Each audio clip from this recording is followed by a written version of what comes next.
So good morning everyone, can you all hear me? Okay, so I hope you're all up for the next session on recruitment and recovery.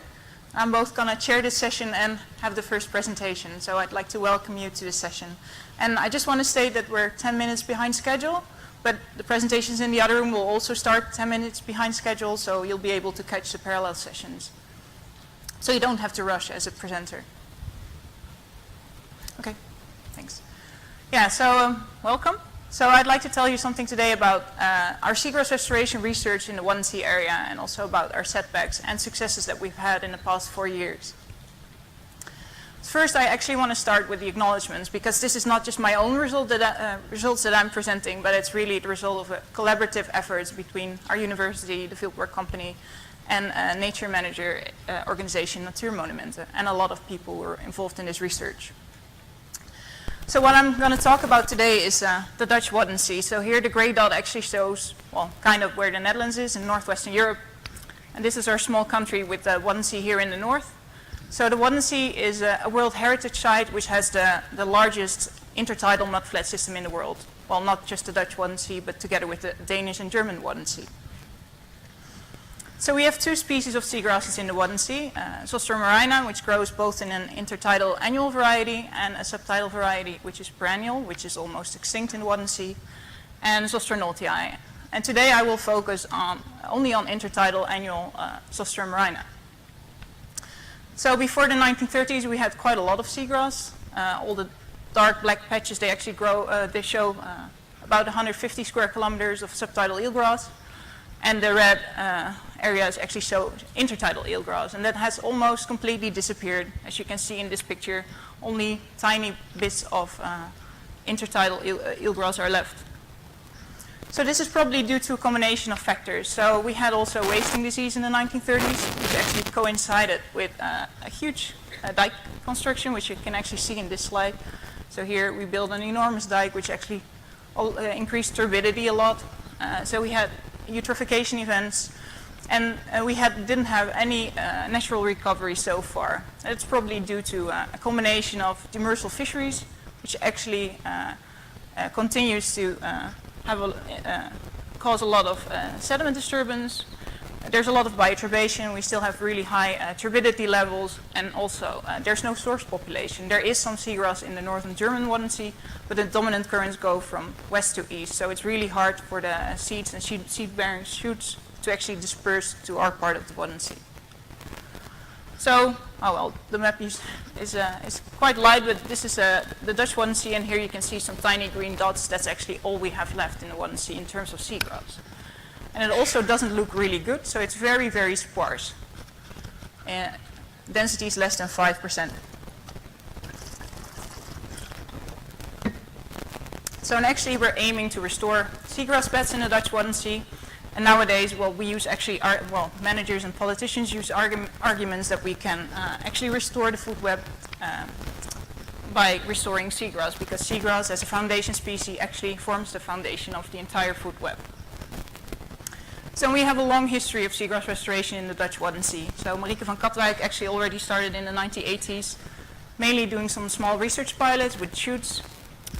Then there's been a phase starting from 2006 onwards that we actually, well, I wasn't really involved at that time, but started just really trying seagrass restoration on a large scale without a lot of research. And now we've actually entered another phase since 2014 where we really need to improve our understanding of all the processes and the mechanisms that are happening in order to get some kind of restoration success. And we've been doing that using seed-based restoration techniques. So here's some results from this first large-scale trial experiments. So we used these buds, so buoy-deployed seeding methods adapted from the US. So seed-bearing shoots were put in a bag, and actually seeds could disperse during high water. And the red squares actually indicate where these buds were seeded across a huge area. And actually you can see all the green areas show where plants were found. But if you then look closer, actually the plant densities that we found were less than 1%. So every square of 20 by 20 meters could only have like 1 or 2 plants maximum. So that's extremely low plant densities. And then we started actually counting plants because these cover estimates didn't give us a lot of information. So on 2 locations we actually looked at the amount of plants after seeding in 2014. So we actually found huge areas that were seeded by this buds method, but very low numbers of plants and extremely low plant densities without really any ecological value, and also very high seed loss numbers. So actually from 2014 to really improve restoration success, we actually changed our aim. So our aim wasn't restoration anymore, but really research, just to see if we could take an experimental approach to increase both plant densities and to reduce seed losses. So here's an overview. I'll walk you through it.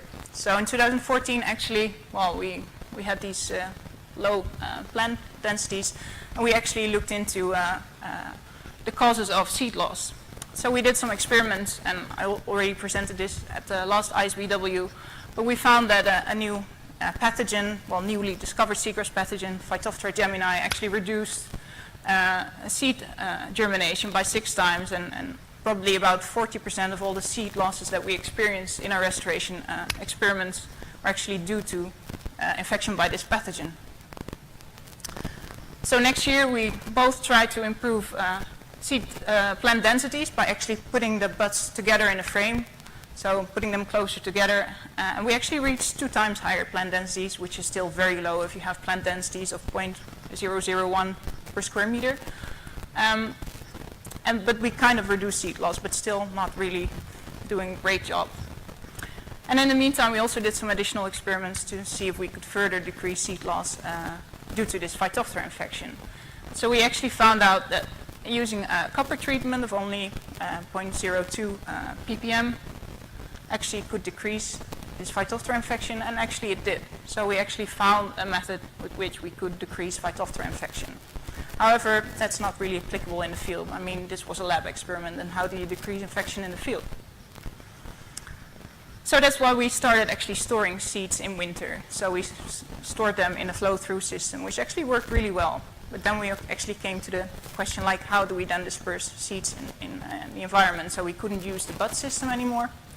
So we actually tried to inject them in the field just using syringes, just filling syringes up with seeds and then injecting them. That didn't work out, of course. So all the seeds that we injected in the sediment were washed away by currents real quickly, and actually the only thing we could cultivate was just algae.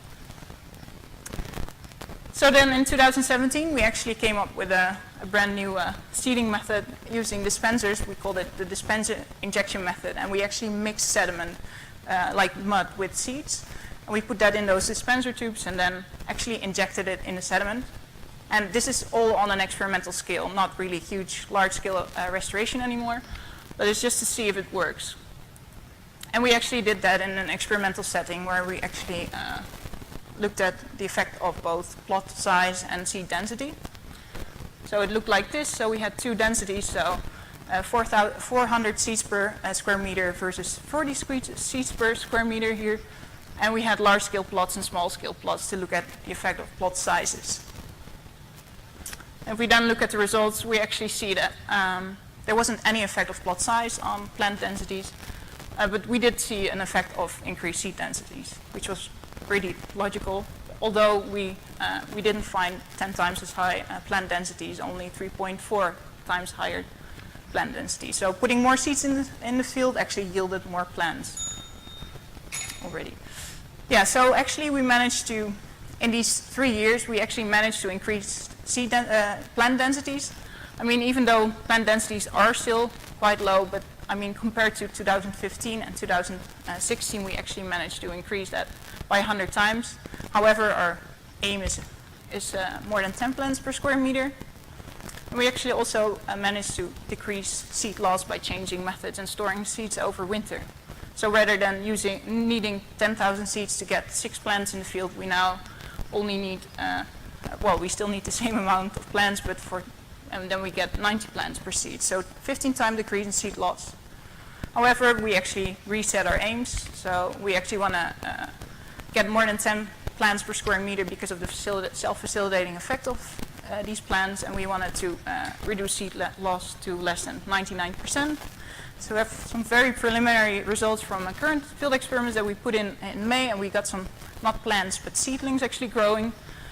And actually, we managed to get seedlings up more than 20 seedlings per square meter, so it's really going to be surprising to see whether they will all grow into adult plants. And so we kind of seems that we're kind of getting there step by step, but really on an experimental scale and not really on large-scale restoration way. And also we decrease seed loss to 94%. So to conclude, so we kind of managed to reach our goals, although it's not really large-scale restoration anymore, but really on an experimental scale. So we enhance seed survival through harvest and controlled seed storage over winter, by treatment to Phytophthora infection, and also by using new innovative seed dispersal methods. And it could be that actually in these 3 years we would manage to have 2,000 times higher plant densities, which seems pretty impressive, but it's not really if you start with such low densities. Yeah, and if you're interested in hearing more about these projects and the method we're using, there's 2 related posters that you can take a look at this afternoon. Thank you.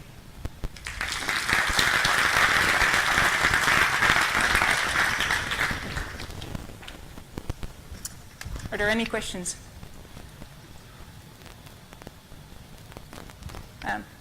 Could you please walk around with the mic? Or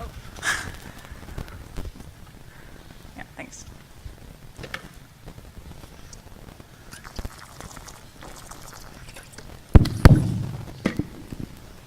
So, really interesting talk, Laura. But what are your expectations in terms of going from seedlings to actual adults? So what's the sort of mortality you're getting with the seedlings post the seeding? Yeah, it kind of depends on the location. So in the exposed locations, you have pretty high, it can be up to 90%. But in more sheltered areas, it's like 40%. But we know at least that the highest seed losses are actually for the seeds. So we like in winter, when the seeds are really wintering in the field, we experience about 90% seed loss. That's actually why we're also storing them inside nowadays. But for seedlings, we actually don't really know because we haven't monitored that yet. So that's actually why we wanted to monitor this really in an early stage. So it's going to be very interesting to see. Yeah. Any other questions? Hi, thank you very much. It's very interesting piece of work. I want to know, do you know why we lost 99% of the seed? So I wonder if maybe the seed was away or were eaten by something else? Yeah, that's a good question. So I think it's a combination. So a lot of seeds are still washed away, especially for the buds method. A lot of seeds just end up in places which are not suitable to grow or in deep gullies. But there's also predation. So we have a lot of crabs. We have some worms that actually feed on seeds. So that's definitely something we're already looking into that. But we don't really know where the losses come from. But they're pretty high, yeah.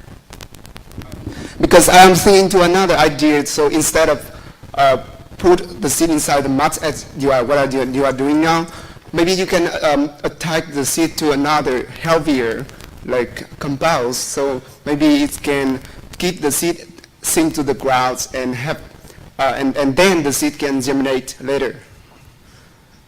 What would you suggest then? I don't know, maybe you can check out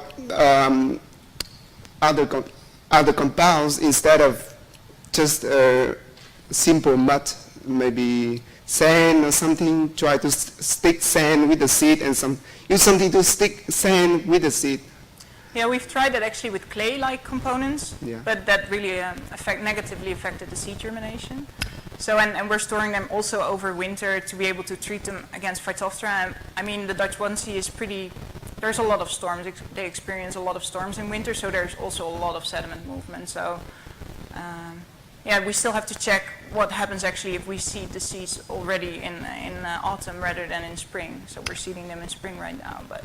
Yeah, I think you should focus first to figure out what was the problem with the loss of the seeds, because right now you are losing 99% of the seed. It's a big deal. Yeah, what we also think is that, well, there's hardly any seagrass, so there's also nothing to facilitate the seeds or to capture the seeds. So we're now actually looking into healthy seagrass meadows in Germany, which also have a lot of multi-eye, so they're mixed meadows, and we only have just separate, like loose intertidal Zostera marina plants. So So we're going to look at the facilitating effects of, for instance, an LTI or mussel beds to see if that actually helps. Thank you very much. Thank you.